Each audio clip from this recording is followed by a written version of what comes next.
He never looks at the numbers. Did you run it? Did you hit record? Yeah, I pressed the button. All right. So Did it count down? it always does every Okay. single time. All right. Well, Chris, what is it? 2 weeks in a row we've had a guest on our podcast. I think it's 3. But this week we have somebody who was just fantastic to me last year, and being fantastic this year, he got me on he's got a conference that he promotes every single year, and I think is the primary host of it, coordinator, just in general, master of ceremonies for it. And we have Patrick on here. Hi, Patrick. Hey guys, how's it going? Great to be here. Always fun to join and talk with other people about this stuff. Absolutely. So just to give our listeners a bit of a background on you, can you talk about your education, where you currently work, and your experience? Oh, sure. I always think it's a little bit interesting that I'm one of those people that does not come from an IT background. And I love to tell people I have 2 degrees in things that I have nothing to do with anymore. I actually always wanted to work in professional baseball once I realized I couldn't hit a curve. So I figured the only other way to get there was, well, I couldn't coach because that needed to be a former player. So I decided I was going to go into sports medicine. And that's what I did. I studied sports medicine in school. I even went to grad school for it, and then spent a few years in minor league baseball with, I even have my own baseball card. If somebody wants to go out and OSINT that, you can find that out there somewhere. Spent 3 years in the minor leagues as an athletic trainer with the Florida Marlins. Realized I don't like bus rides. This stinks. Every 3 days, sitting on a bus, going to some other new city. And I even remember one time we had to leave. We played a game at home one night, and then immediately after the game had to get on the bus. But because we had a day game the next day and it was so far away, we couldn't even do anything before the game. We came walking in and the fans were like, "You guys are late. Where you been?" We're like, "We've been on the bus since last night where we had a game at home." So all that kind of stuff got a little bit old for me. I realized this is not fun.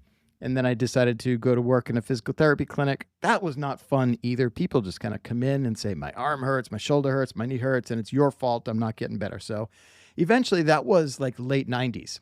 Around the late 90s, there was this thing called the internet or the web that was becoming big. And I'm like, I have a feeling that that's probably going to be something one day. And I had a patient who brought in her HTML book. I'm like, let me see that. And that was like the coolest thing, being able to create websites, go on AOL, You've Got Mail, and figure out anything else that you're able to do on the internet. And from there, I've just had a whole lot of fun working in the IT departments, and then falling into the security space, starting on Blue Team, doing some kind of web application firewall checks with a company in Cambridge, Mass called Akamai. And then eventually I had a friend invite me to start doing a little web application testing. So I did that on the side, and then finally realized I like this offensive side a whole lot better.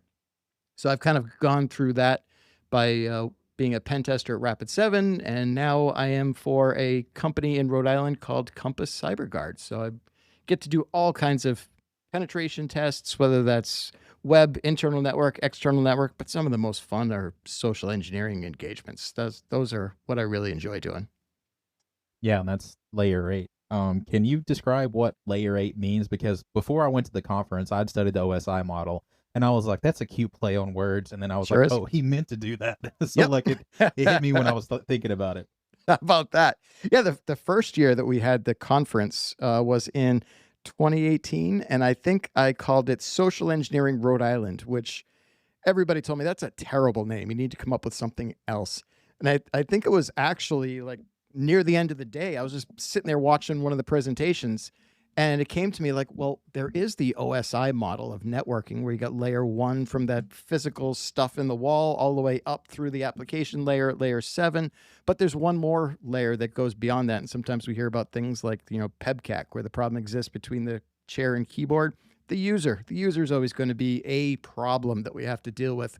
And we sometimes somewhat jokingly refer to that as layer 8. So I was like, well, because we are doing social engineering, which has to do with the people, as well as OSINT that feeds into it, this should be the layer 8 conference. So I think it's worked out pretty well, being able to jump on that name and use it for the conference and the podcast.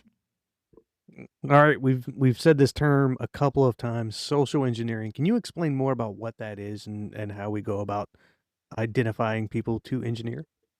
Absolutely. Yeah. Social engineering is the definition that I often like to use for that is getting people to perform an action that may or may not be in their best interest. So there's one word that I often like to leave out because a lot of people, when they think about social engineering, the word they like to use is manipulation. And I don't like to use manipulation in that context. And I often like to tell people that all manipulation is social engineering, but not all social engineering is manipulation. And the difference that I explain to people is that I want to do social engineering in an ethical way where everybody feels like they've learned something. Or the other example that I use is, did you guys ever have like an elementary school teacher that you just did not like, that you couldn't get along with, that felt like you treated you badly? Happens to everyone, I think. Most of my teachers, not just I will elementary say school. all the way to high school for Chris. And did you also have the feel like, I don't want to learn from you? There's nothing you can tell me that I want to listen to. Absolutely. Well, I think that's how it is too with our social engineering testing. So if we're doing some of these types of tests where we are going to be the bad guy, where we're going to manipulate people, and I'm using manipulation in terms of anything goes, ethics doesn't matter, and I'm going to do whatever it takes to make sure I win, even if that means you lose. So if I win, you lose, you're going to feel terrible. You're probably not going to like me. I know some people think, well, the bad guys are going to do it. Anybody should be able to do it. Okay, well, that's certainly one way that we can look at things. But what if we can do it in an ethical way where we are actually all on the same team? If we're all working together. And then we can do it in an educational way where people don't really feel too bad about it and they understand what was happening. Well, now we're not manipulating them, we're educating them, we're working with them. So, this is the type of social engineering that I like to do.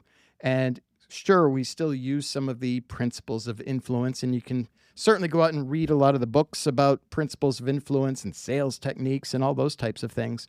But that's really the social engineering that I like to do. And sometimes it means telling somebody a story that's going to let you get into a building. Sometimes that means sending an email that gets somebody to click on a link, or maybe it means calling them on the phone and asking them questions where they're going to give you some information. Sure, there's going to be some lies involved, and they might not feel too good about that. So we try to be really careful and keep it in an ethical way when we're doing these types of engagements.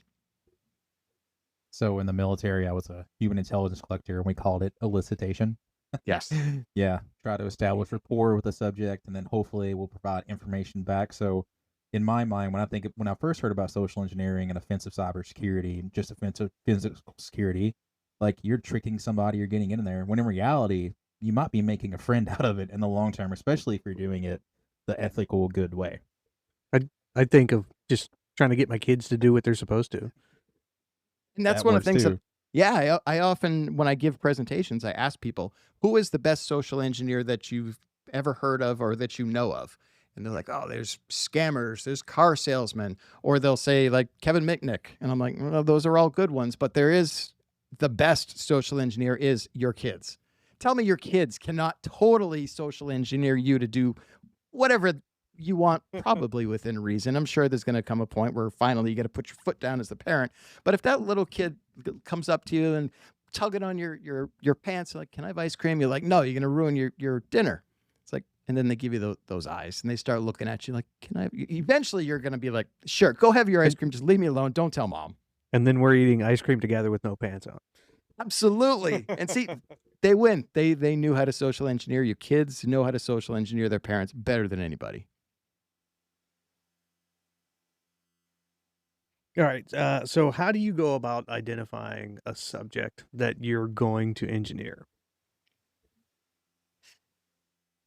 A lot of times, the things that we are, or the way that we're going to go about that is through our reconnaissance, through our OSINT or open source intelligence. We're trying to get as much information as we can.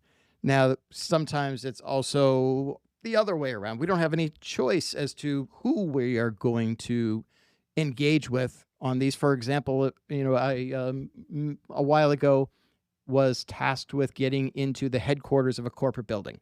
And after doing the reconnaissance for I figured out, because it was like mid-January, nobody was opening any of the side doors. The only way to get in was going to be through the front door, meaning I'm going to have to engage with the security guards. There's no other way around that. So next is figuring out what is going to be a good way to engage with them, which is going to potentially then let me into the building where I'm theoretically just some guy walking in off the street. They're not supposed to let me in.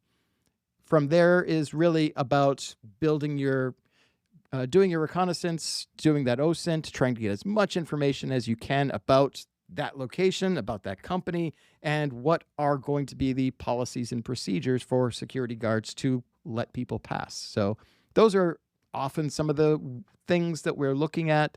Lots of times that we are going into banks or critical infrastructure, and just it's a lot of the same, figuring out who's going to be there, what are their reasons for existing, what are the reasons that they do let people in, and trying to get in through that. Just figuring out what makes sense to them is often going to be what gets us in. So when it comes to penetration testing and social engineering, even though those are two separate terms, do you feel like they have to work with each other for a lot of things that you could do, or can they be mutually, exclusive from each other? What's your opinion on that?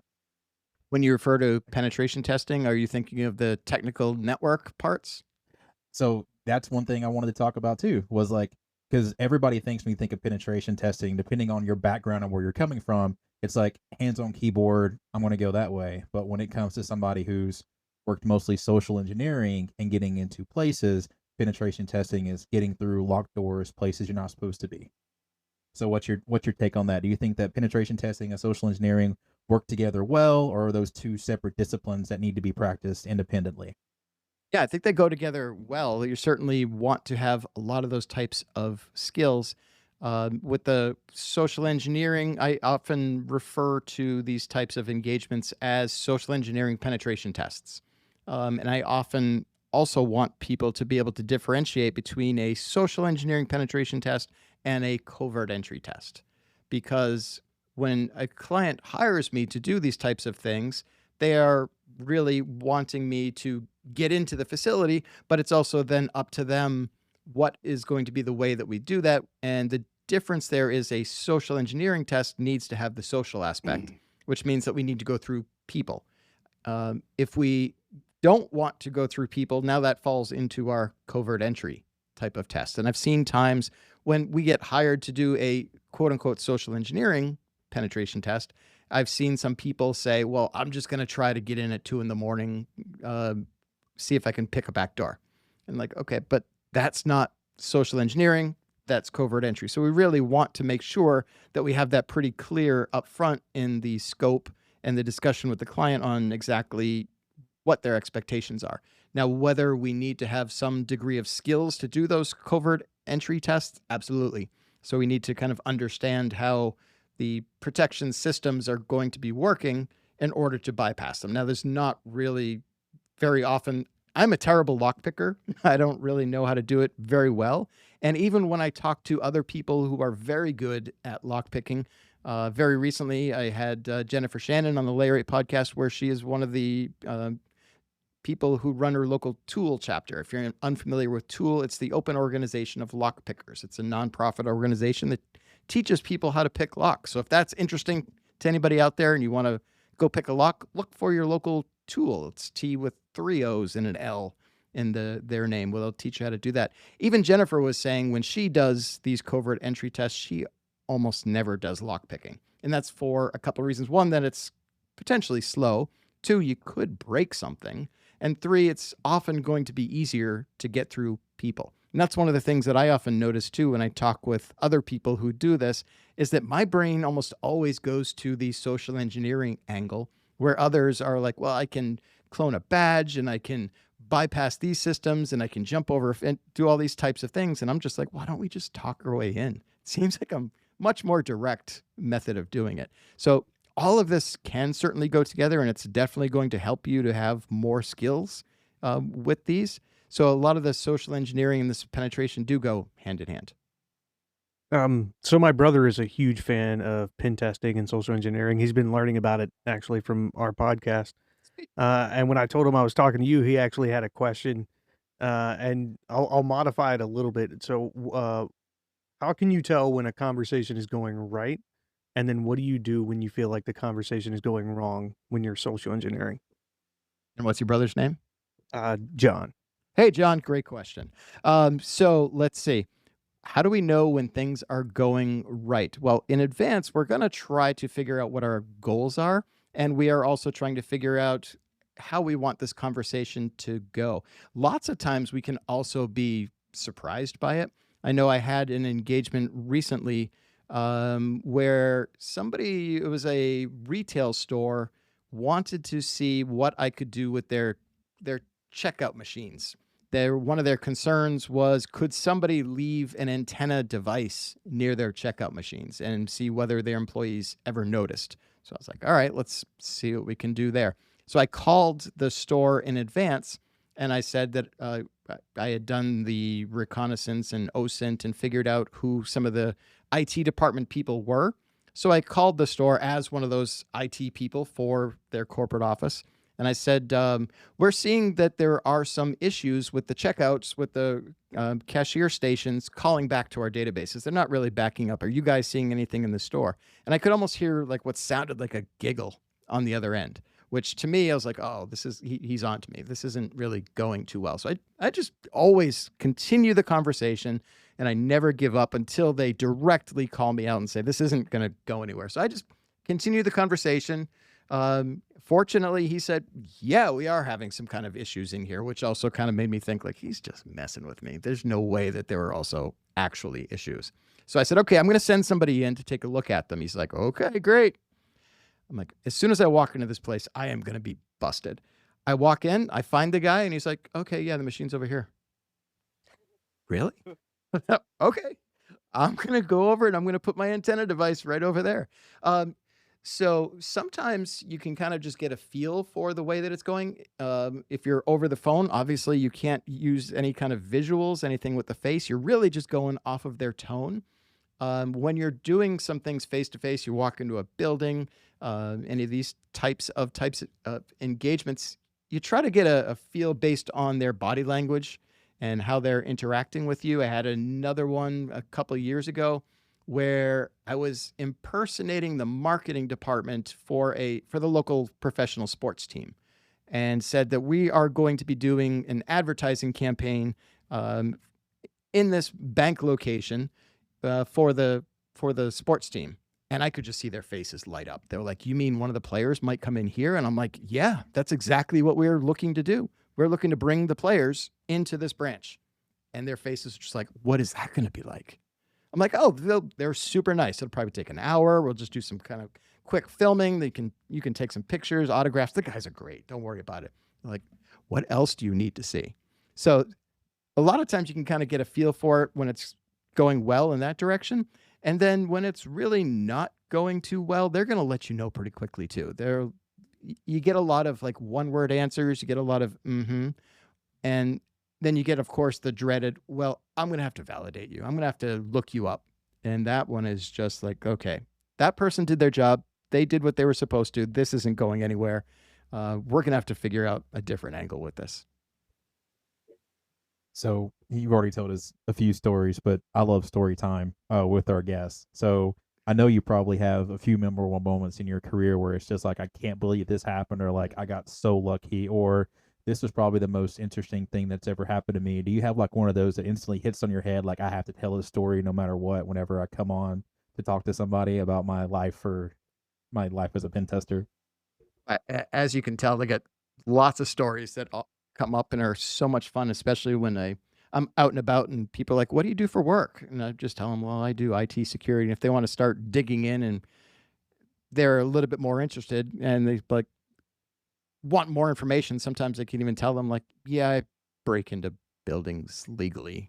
Like, no way, tell me more about that.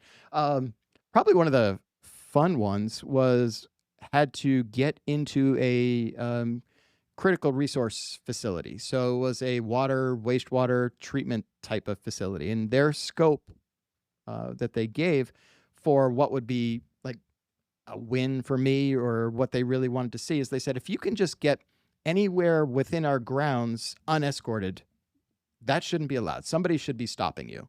So we're like, okay, well, that seems pretty reasonable. And we decided that we wanted to try to get in multiple times. So during the daytime, we decided, well, this is going to be a social engineering engagement. We're going to go in and we're going to interact with people, see if we can get into buildings that way, and find out what kind of stuff that we can get access to. Like one of the things that they asked us is, since this was a water treatment facility for a municipality, they said, can you get us evidence of pouring white powder into our clean water tanks? Yep. No, I am not going to do that because I have no idea up front if they have armed guards. And the last thing I want to do is be bringing white powder into this facility. Like, that sounds really bad. How about we just kind of demonstrate that we could have done that with maybe a photograph near their water tanks? Like, okay, yep, that's good enough. They understand that.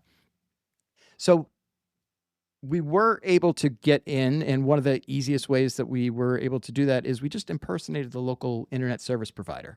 So just through our OSINT, we figured out who their internet service provider was, doing a little bit of OSINT on the provider themselves. We figured out what their uniform looks like.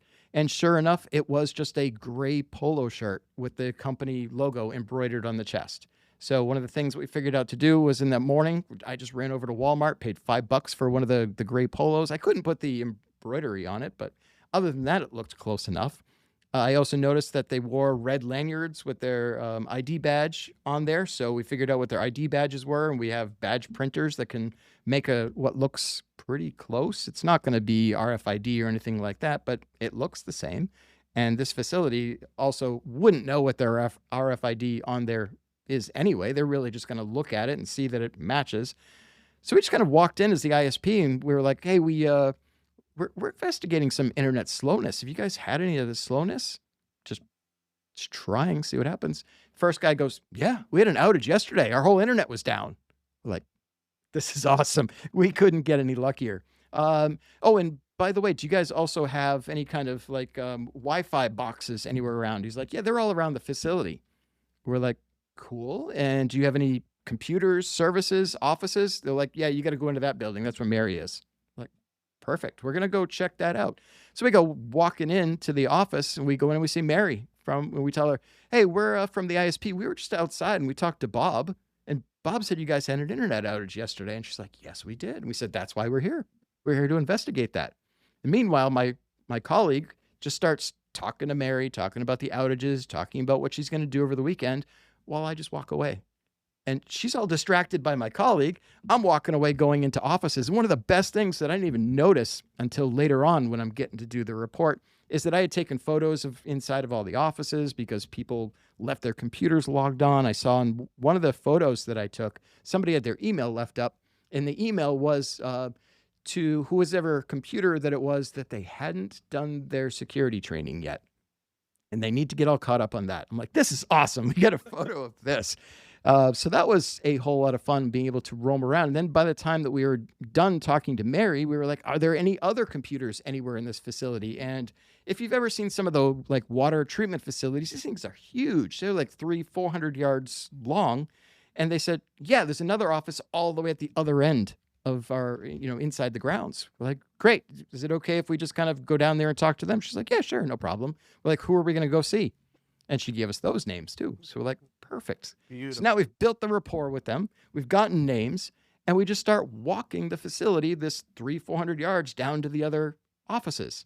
Now, remember what one of those flags were that we were told: unescorted access on the grounds.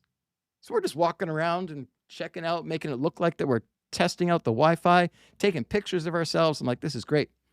We go walking into the other facility, and we find the new people. We explain that Mary sent us down, and we ask them the same thing. We're like, oh, by the way, since you've been having the outage, do you also notice that your internet speed is not as fast as it always is? And she goes, yeah, I think so. I was like, you know what? I brought in my own speed test on this USB drive. Can we just kind of plug that in and make sure that you're getting the right speed? To which I had just written my own little exe that says you get full speed, nothing to worry about. But I go to hand it to her, and she's like, you know what? I don't really know how those things work. You do it. She gets up from her computer, lets me sit down, plug in the USB. I'm like, oh boy, this is not good. So that was kind of fun. But really, the more fun was that we also want to do a covert entry at the same place at night. So one of the things that we noticed was that at night, this place was just like lit up like Yankee Stadium. They had huge bright lights everywhere. And if we came in through the entrance at night, it's going to be obvious. So we start scouting around. And one of the other fun things that we did was I brought my little drone with me. And one of the fun parts about with the drone is we had basically just gotten off the plane, decided let's go do some of the reconnaissance. Let's throw the drone up in the air to kind of figure out like what everything looks like, because we can do Google Maps and all those kind of images that we can get through Google, but sometimes they're a little outdated. So let's throw the drone up and see what we can see from there. And I get the drone probably about 20, 30 feet in the air, and a big black Suburban pulls up. I'm like, uh-oh. So I immediately put the controls behind my back, and I'm still getting this thing up when, of course, who pops out of the black Suburban but the local police? And this guy comes out and he's like, I know exactly who you are, and I know what you're doing. I'm like, I've been here for like 20 minutes. How does he have any idea who I am or what I'm doing? And meanwhile, I'm still getting the drone up as quickly as I can, so he doesn't know that it's up in the air. And he didn't acknowledge that he was aware of it. And we're like, what are you talking about? Did you know who what are we doing? He's like, I know you're here to test the security of these facilities. He's like, they told me that you're going to be here. I have your pictures on my wall. We're like, that's cool. And we were pretty happy about that because, one, we know we're not going to get shot this week. So if the police happen to show up and we're breaking into a facility at who knows what hour, they're not going to shoot us because they're aware that we're going to be there. So it turned into a really nice engagement with him. He explained, my department will just react. We're not going to be proactively looking for you. And fortunately, we are far enough away from our actual target. We wanted to make sure that if anybody did see us, they didn't really trip anything in their head as to what we were looking at. And since drones can fly far enough away, we were able to start far enough away from that. So that was kind of neat. But one of the things that we noticed was the entire facility was surrounded by 8-foot chain link fence with barbed wire at the top. So I'm like, well, that's not going to be too much fun to get through. And one whole side of it had a river or a stream running next to it. We're like, okay, so our options at night are to drive into this facility under the bright lights and probably be seen, or go around the other side and go through the stream. Which one would you guys choose? Stream all day. Absolutely. We're going to go through the stream.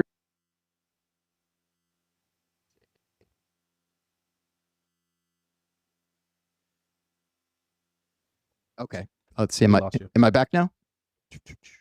Okay, cool. Let's see here. Sorry, my headphones There you go, you're sometimes back. go bad, and I have to unplug, replug, because otherwise everything's like bzz, bzz, bzz. Sorry about that. So yeah, of course we're going to go through the stream. We're like, how often do you have an opportunity to go through that? And we go check that out. We can see like the rocks in the water. We see the white water kind of going through. Like, that looks like it's only about ankle deep. Let's try that about 1 a.m. So sure enough, we're carrying a ladder. We're carrying all of our tools, cameras, all that kind of stuff. One thing I didn't realize is that streams can have holes in them that you kind of drop down pretty quickly. And at 1 a.m, carrying ladders, carrying equipment, next thing you know, you're up to your chest in water. So that one was kind of fun and interesting. But yeah, just kind of bringing the ladder right up to that chain link fence, throwing some towels up over the barbed wire, being able to hop over to that. But probably one of the other fun parts of it was that when we were doing our pre-engagement reconnaissance and OSINT through those Google Maps, one of the things that I noticed was there was a whole fleet of company vehicles there. And then when we actually got on site, I noticed the company vehicles really didn't move. They were in the same place. Not only that, all the windows were open. So I was like, what if the keys are in there? That would be interesting. So we have to make sure that we stick to scope. So one of the things that we did was we called the client and said, would you mind if we wanted to relocate one of your vehicles? He's like, you mean you want to steal a truck? I'm like, well, stealing is a crime, but we're asking for your permission in order to do it. He's like, did you already do it? We're like, no, we didn't already do it. We're looking for permission to do it if we can. He was like, yeah, if you can do it, sure, go for it. We're like, what do we do with it? He's like, bring it to my office, which was about 4 miles across town. I'm like, okay, cool. So when we're in there at 1 a.m, one of the things we do is we peek inside the truck. Sure enough, keys are right in there. I have photos of myself sitting in the truck at 1 a.m, driving this thing exactly at the speed limit, 4 miles across town, because of course it's got the company logos on it. It's like a really small town. If police see this vehicle, they're going to be wondering, like, why is that thing moving in the middle of the night? I do not want to be seen driving this thing about as perfectly as I could. And then as soon as we get it 4 miles across town, we start looking around just to see what else is in here. The keys that were in there had lots of other keys, including something for a chemical closet. And we start rummaging through inside. There's like credit cards in there. There's thousands of dollars worth of tools. We're like, this is really crazy, the amount of stuff. So at the end of the night, we made sure we locked it up, left it there. And then we go back the next day for the debrief to the client. And sure enough, he sees the vehicle out there, but we have the keys. So as soon as we get there, we ask him, we're like, on day one, we met with this local police officer and we described him. We're like, oh yeah, we know him. I'm like, would that be cool if we got a photo with him at the truck that we took? And they were like, that would be great. Let's get a photo of you guys in the truck. So he calls the police officer. He comes over. He remembers us and he asks us like how to go. And we talk him through all the different things that we were able to do. I think he was a little bit impressed with that. And then we asked him about the photo. He's like, yeah, sure, absolutely. So we're like, let's go outside and take a photo. Truck's gone. We're like, we have the keys right here. How is the truck gone? Where did it go? So our point of contact starts calling around to his people, and they were like, yeah, we noticed the truck was gone, and then we saw it in your driveway, so we came and we stole it back. We took it. And at that point, our client we had already given the keys back, and he looks at the police officer and is like, are you going to handle this? And the cop's like, this is your problem. This has nothing to do with us. You got to deal with this one. So yeah, that one was kind of fun. So all the way from impersonating the ISP to getting in, doing a speed test on somebody's computer, going through a stream river at 1 a.m. to scale a fence and to relocate the company's vehicle, I thought was a whole lot of fun on that engagement.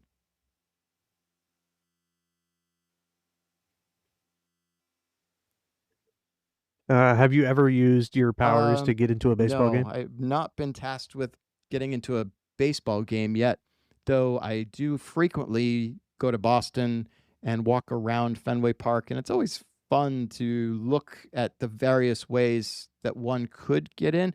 Although there was a time recently where I went to a just local music venue and started talking to some random person that was also sitting there at the bar.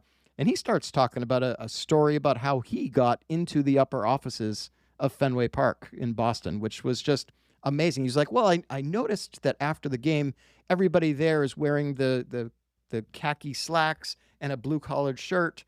So he said, I decided I'm going to go there wearing the same thing. And then after the game, I just started wandering around.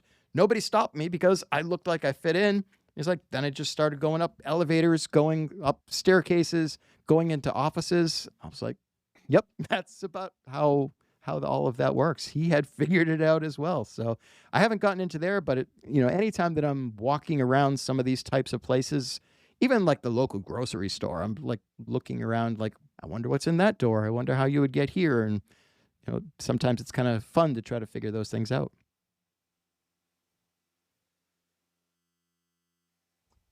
Casing a joint, for sure. That's one of the things that after I went through a counter surveillance course in the military and training, like I was constantly looking for those, and like my brain just started being wired that way. So I'm happy that paranoia has went away. But I could imagine in your job, it's just some second nature, and you're like, yeah, there's 3 exits or in even here, just and there's being only able to one every that's so locked often, like, during I'm the just day. going to go So, try that but door Chris, and see if that door opens and see how that works. oh, on top of that, like it wasn't this past DEF CON, but the last one. Again, they have it in Vegas, and they were at a casino. And one of the dudes there, and I heard this on Darknet Diaries, but I went on Twitter to confirm it. But he was just messing with the RFID reader at the elevator, and it was loose. So he just kind of pulled it off, and he noticed that all the pins were exposed. So he just shorted 2 of the pins. It allowed him complete access to every single floor in that elevator. And he was like, wow. So he instantly did a responsible disclosure on Twitter, and then he got a call 15 minutes later from the Yep. casino manager going, "Hey, can you take that down until we fix it?" So it's fantastic just how your job becomes your pastime, and then ultimately you become known for that, and that's kind of what makes your career because notoriety and your integrity and just your In this professional field, demeanor how many can just people have open heard so about the many coal doors for fire you. incident where the two guys at coal fire got arrested and spent a night in jail for doing their job by testing, I think it was a courthouse in Iowa. So they got hired to do the testing from the town, but yet the local sheriff was not aware and wasn't too thrilled that they were hired to do that. So that became kind of a big story, and they got the fame, notoriety, whatever you want to call it, for doing their job there.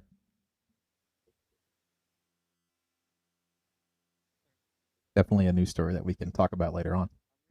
Certainly, certainly. All right, so I'm really excited to talk about the Layer 8 conference. I Yay. didn't get a chance to go last year. I'm All going right, this so the year. Layer 8 conference. This Tell is me gonna what be I the need to know about sixth this time conference, that man. we have done this.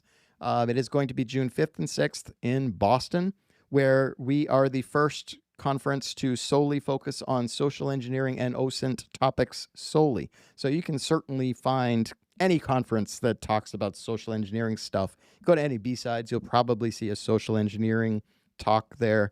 There's lots of OSINT conferences out there, Osmosis Con, and others. SANS has their OSINT conferences where they're solely focused on that.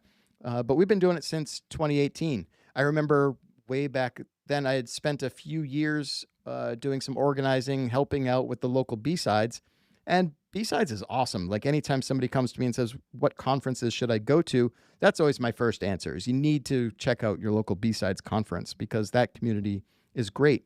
So I organized those for a little bit. And one of the things that I noticed is that sponsors just love B-sides. They love to throw money at B-sides to the point where it's almost too easy to financially to run a conference.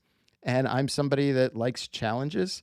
So after a little while, I was like, I wonder if I can do my own thing and build something from the ground up. And one thing I felt was that we didn't need just another generic conference. I didn't want to do another thing like a B-sides. So I was like, I need to do something really specific.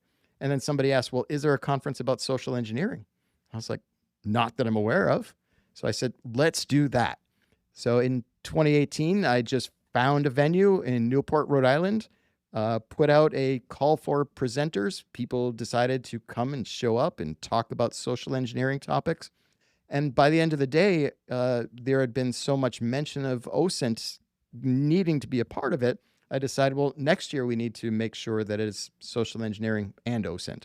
So we did that in Providence, Rhode Island in 2019 at the Rhode Island Convention Center, which was a whole lot of fun. First year we had about 125 people. Second year, I think probably about 225. So it was really growing. And then kind of something big happened in 2020 that I think a lot of people remember that shut the whole world down, shut conferences down, where we could only have them online. So in 20 and 21, Layer 8 just moved online, which was fine and probably ended up, I think by 21 had about 700 people attending online from all around the world. But people really got tired of online conferences and we shut it down for a few years. And it was really just last year was the first time in 2025 that we could bring it back. And we had it in Boston, had it on a Saturday and had a whole bunch of people attend, saw all the great presenters like Tim was there presenting. So we have this year, 2 full days on a Friday and Saturday. So if you're somebody who can't take time off of work but wants to attend, you can come on Saturday. If you're somebody who says that your weekend time is your time, great, come on Friday. So we got both available, or you can come both days. So we got 2 tracks, both days. We have keynote speakers. Haven't announced the OSINT keynote speaker yet, but on the social engineering side, we have Christina Licati coming to be our social engineering keynote speaker. She's coming all the way from Germany for that. So she's really amazing. And we are also going to have 2 separate 2-day training events on the 3rd and 4th beforehand. We're going to have Christina giving her class on social engineering, which is all hands-on, immersive, a lot of great exercises that you can do in social engineering with that. And then we also have my OSINT training coming back and doing their 2 days. So we got Micah Hoffman and Lisette Abercrombie. Some people might know her as Techniset, coming to talk about OSINT topics for 2 days. So yeah, it's really just a whole great environment of social engineering. It's a great place to meet people who are in this whole space. If it's something that you're looking to get into, people can network for jobs.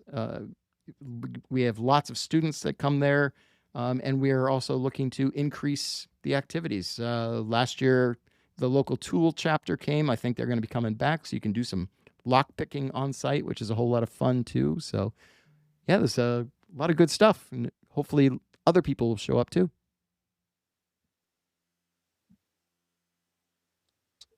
So thankfully last year let me present, and this year you approved another topic. So thank you for that. When you're looking at all these topics and which one you wanted to present for either track, how do you decide? And was the competition really fierce this year for call for presenters? Did you have a I always lot tell of people people the coming in worst saying, I'd love to speak at part, this which is conference? really the only bad part about running a conference, is having to tell people that their submission was not accepted. And each year, it's just amazing how much that it grows. I think last year was about a 3-to-1, where 3 were not accepted for every 1 that was accepted. And it just keeps getting bigger each year. So it gets harder and harder telling people no, that they can't come. And really what we try to get is to get some really good balance.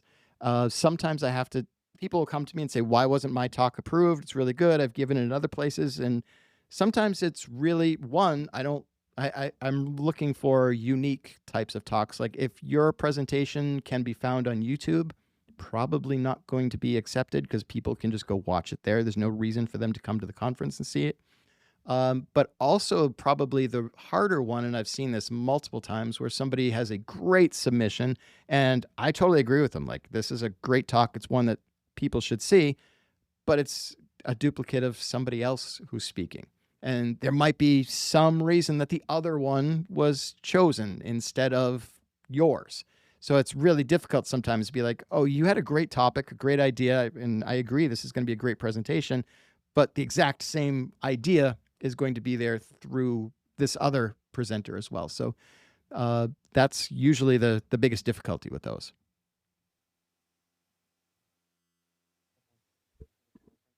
Do you secretly hope that someone sneaks into the conference and Oh, absolutely not. gets themselves on stage? I know people are always talking about that, and I know sometimes people have told me after the fact, like, oh, I sneaked into your conference. It's like, okay, cool. I'm doing this for the community. I hope you enjoyed yourself. You had a good time, and please pay next year. I would be real interested if somebody could sneak their way on stage, which, anybody can just kind of walk up onto the stage. Tim can vouch that it's really just a stand where anybody can walk up there. It'll probably look a little bit odd if it's somebody who's not the presenter walking up there in between talks. People are welcome to go up there, and so it is interesting when that is a relatively common thing that people say, can I sneak into your conference? Like, well, I'm sure you can. We don't really have armed security or anything like that. But like I said, we're here for the community. So if you want to support the community, go through the proper channels, and we will certainly welcome you. So I've been to many different conferences for defense, for IT, for tech, and went to Osmosis Con. And I will say your conference for Layer 8, it's so interactive and people genuinely want to talk to each other and learn. It was fantastic because while I was giving my talk last year, people wanted to ask me questions and were engaged with me and actually paying attention. So you definitely have catered to a crowd and got a population that I think genuinely that's one of cares the about each things other that's and wants to learn. also So it's helpful about having a conference that is so niche, is that if you go to like a B-Sides, there's going to be other people there that are interested in OSINT. There's going to be people interested in social engineering, but you're also going to get some people that have no idea what OSINT or social engineering are, because they are there for web app hacking or they're for Blue Team. Those are the people that if an OSINT person bumps into a Blue Team person, they might not have much to talk about. But if you go to Layer 8, there's only really 2 main areas of focus. And Tim, you probably, I don't know if you remember one of the things that we did last year, because I think we forgot to do it right from the beginning, was that we gave out these ribbons to people. And the ribbons eventually that some people got, where you could put it on your badge, which was either going to be a green OSINT ribbon or a black social engineering ribbon. And if you walked around with one of those, that really helped you to understand, oh, this other person is really into social engineering, or this other person is to OSINT. So we already have something that we know that we can talk about, which I think helps to build the community and helps to build rapport between people.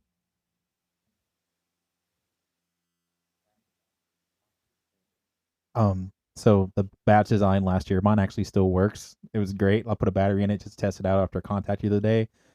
How's the badge design coming this year? Have you thought about it? Have you I can started tell you on that it? the Manufacturing, badges are meeting not with going to be people as to do cool it? as last year. Last year, badges were great. They were in the shape of an 8-ball, and they also lit up. So that was kind of neat the way that those things worked. I guess I'll tell you one reason that we're not going in that direction again is purely financial. So we'll probably go with some kind of acrylic plastic type of badge that is related to the Layer 8 logo in some kind of way. But I hope people aren't going to be too disappointed when it's not blinky and light up again. But I have spoken with that same company. It was a company, Foxpick, that made those badges, and they're great people, great badge makers. And we've had some discussions about some of the directions that we could go into the future. And maybe the badge becomes part of a capture the flag competition, or something else that you can do with them would be super interesting. But that's not going to be in the cards for this year, hopefully in the future.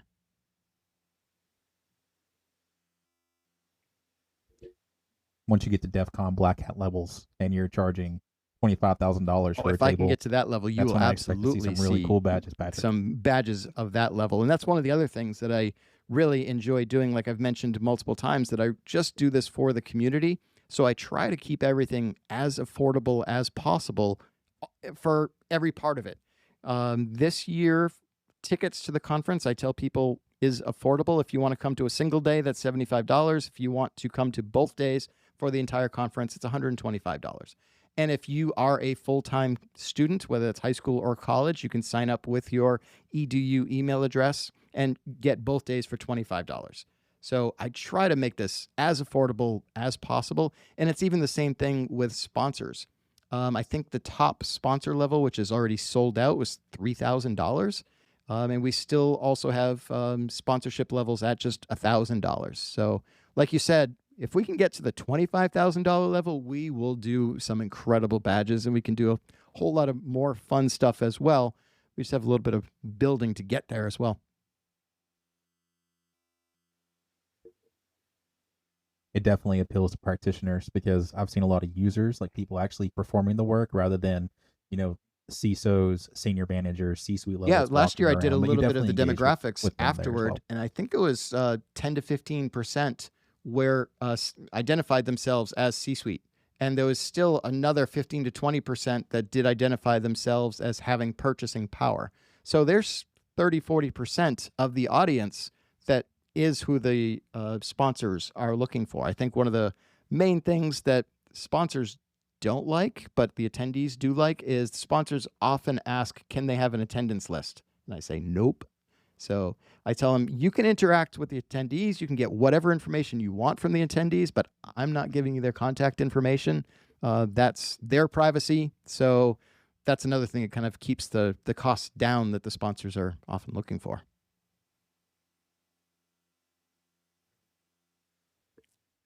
What if I say please for the It's what- attendees list? say Does that work? Beetlejuice No? 3 times, Okay. maybe. All right. Yeah. All right. So you went to Indiana University at Bloomington, which I don't want to talk about because it's affiliated with the Hoosiers, and I'm an Alabama fan, and I don't want to relive that shellacking. And the dancing is completely unnecessary. Instead, let's talk about something more pleasing to everybody. Oh no, he's got a little My own helmet. Indiana Oh, that hurts. That helmet. hurts. Oh, here we go. We Oh, also that can hurts. switch the hats too. Yep. Ah, that hurts. I didn't wear my Bama hat specifically for this, so you wouldn't see it Oh right away. no. Okay. So Look at let's you talk doing the about OSINT. Keene State, because you also went there. Which yeah, it's Hootie the Owl is the mascot, which I was really excited, and I enjoyed looking at the mascot.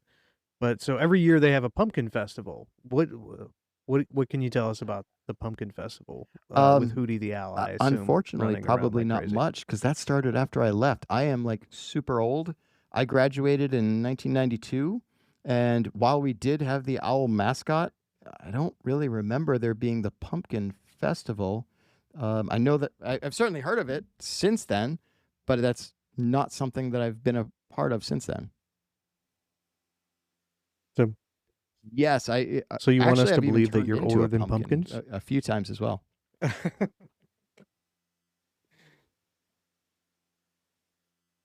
So, one of the questions that we do get asked quite a bit whenever we're engaged with our listeners or people who want to come on the podcast to talk about it are challenges that the fields are going to present over the next 5, 10, 15 years, or maybe even the next 3 months by the time we get to the conference.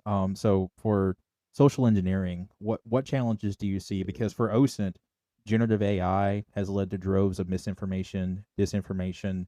Now we have conflicts all around the globe that are kind of making it more difficult for us to do our jobs because there's just information overload. As far as social engineering goes, like Let what me get back to challenges do you Indiana see football. for the field in the future?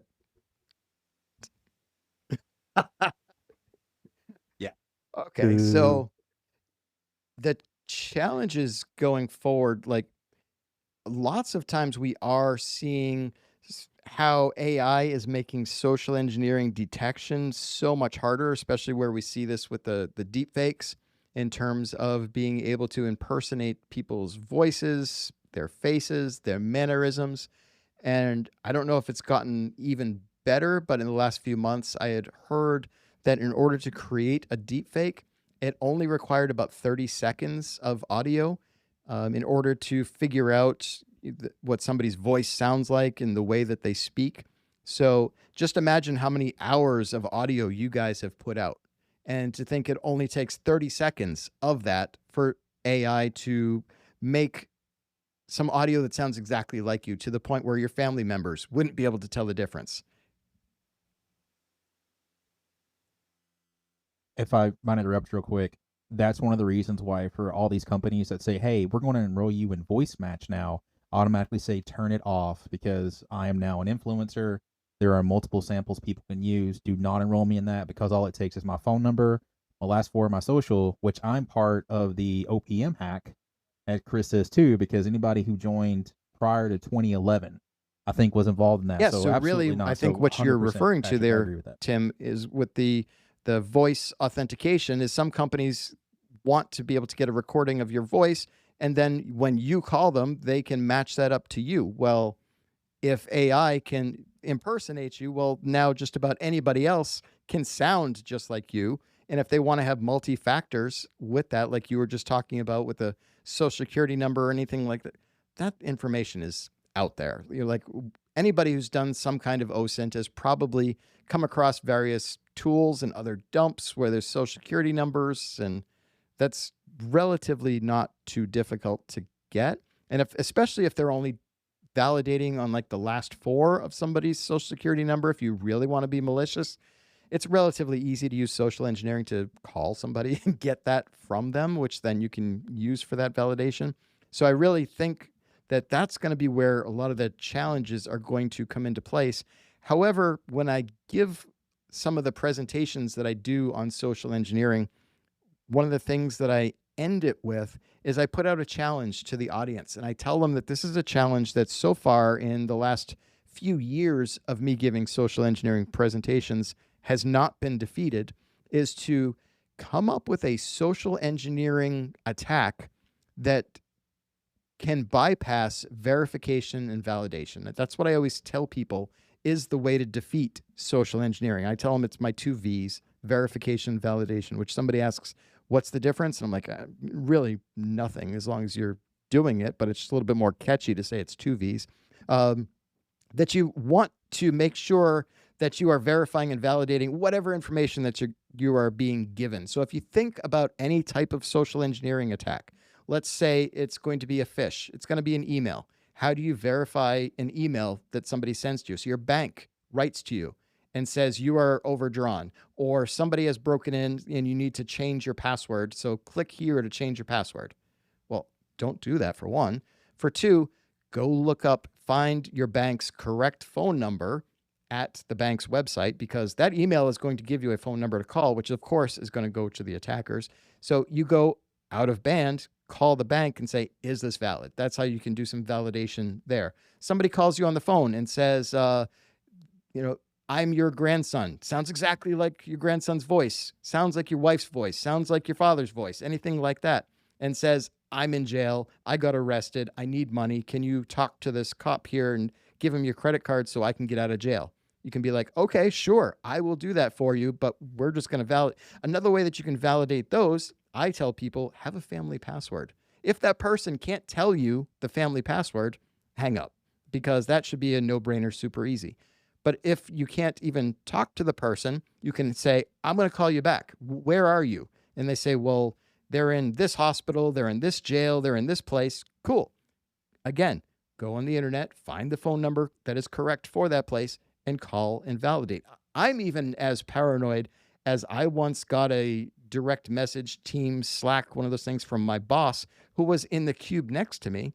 But because the message didn't really make too much sense, I even shouted over the cube, is this really from you? And he's like, yeah, that one's real. So in order to do these types of things, it really needs the verification validation. And that's the challenge that I put out to people is come to me and explain to me a social engineering attack that can't be defeated with verification validation. And AI is going to make it much harder, where if you're on a video Teams call with somebody that looks and sounds like your boss who tells you to go out and get gift cards, you're like, well, yeah, that sure looks like the person that I report to, sure sounds like them, but the request doesn't really make sense. And that's where we also really need to have a solid top-down environment and culture of security. So if your boss is telling you to do that kind of thing, your boss also needs to understand it's okay for you to say, I'm going to hang up and I'm going to call you back just to verify this. And then after the phone call, you end it, you call them at the correct number and say, was that really you? Do you really want me to go get gift cards? And have them go, no. Why would I ever have you get gift cards? That's what I thought, because I just had a Teams call with somebody that looked like you, sounded like you, that asked me to get some gift cards. So if anybody out there can come up with a social engineering attack that can't be stopped just by verifying and validating the information, I'd love to hear it.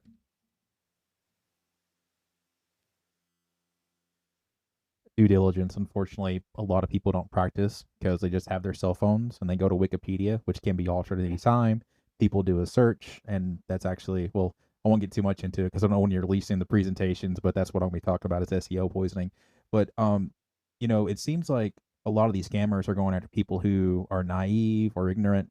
Do you think that kind of goes hand in hand with social engineering as well? Would that be a target that would be just one of those people who are like, okay, they're going to give me everything that I want. If I'm That's going to be who I hired go after. to test a company for that, sure, it really is going to depend on what is the goal here. Because if the goal is just to, like they say, get into our server room, okay, well, I'm going to find whatever's the easiest, weakest way for me to get in there. And if that is one person, I'm sorry, but that's probably the direction that I'm going to go. However, we also know that given the right circumstances, everybody and anybody is vulnerable to a social engineering attack. I've been scammed, and there's probably lots of other people listening who have been scammed or has been the victim of some type of social engineering attack. So if it's the right situation, anybody is going to be vulnerable.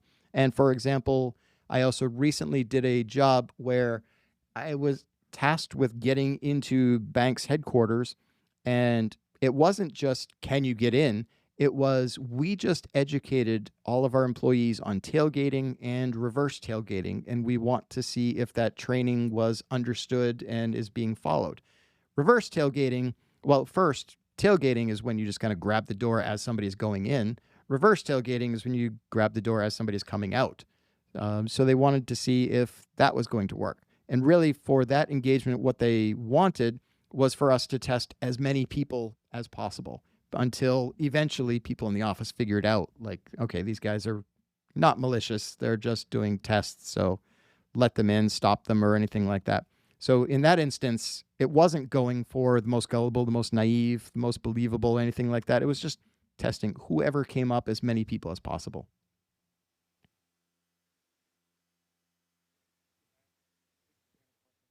All right. Now I get to ask, I think our favorite question that we ask in all of these interviews. What's something that you want to talk about, something you want to promote, including Layer 8? Like, talk about anything you want to talk about, man. Okay, so End of the obviously interview, so everybody anything you needs wanna to throw in there, come to the Patrick, Layer 8 feel free. conference, June 5th and 6th in Boston. You need to come see Tim and Chris give their presentation. That's one that you're definitely not going to want to miss. So throwing it back to you guys, what is the title of the presentation that you are going to be giving at Layer 8?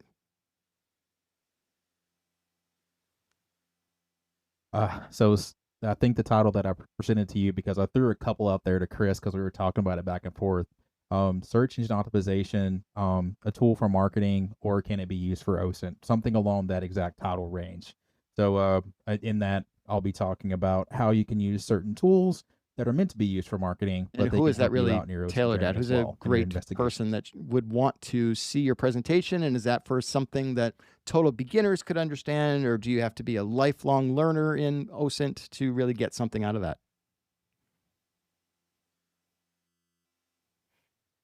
For this one, understanding a little bit about search engine optimization would be useful. Not going to lie, but I'm going to tailor it so that anybody can come and get something out of it. Because one of the things I'd like to do is I never like to go up there and just present a premium tool and say, this is how you do something, right? I love everything to be agnostic. You can immediately go on your phone or go back to your hooch, right? Your home, or your office, and immediately start putting skills into place. So definitely something with no prior experience you can start practicing. But if you have a little bit of knowledge, maybe not even intermediate level, just like a So year yeah, of OSINT, definitely you'll come get to the something out of conference it. to see that presentation.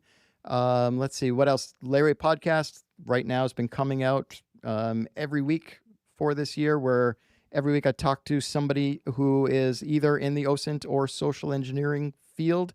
The Layer 8 podcast, wherever you find those. I think that's probably about it that I had to talk about.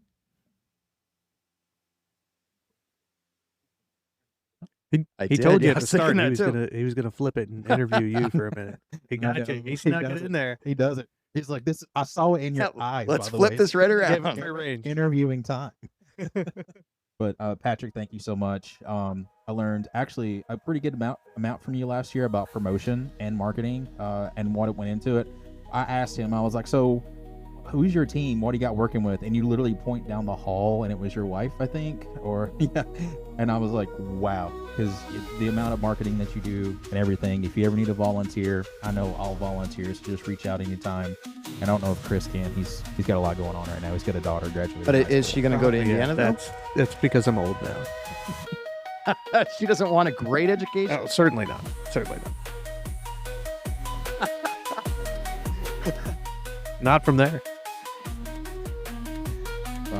But yeah, be sure to check out Patrick's podcast, Layer 8, and also come to the conference. But this has Thanks, guys. been Chris and Tim. And Patrick.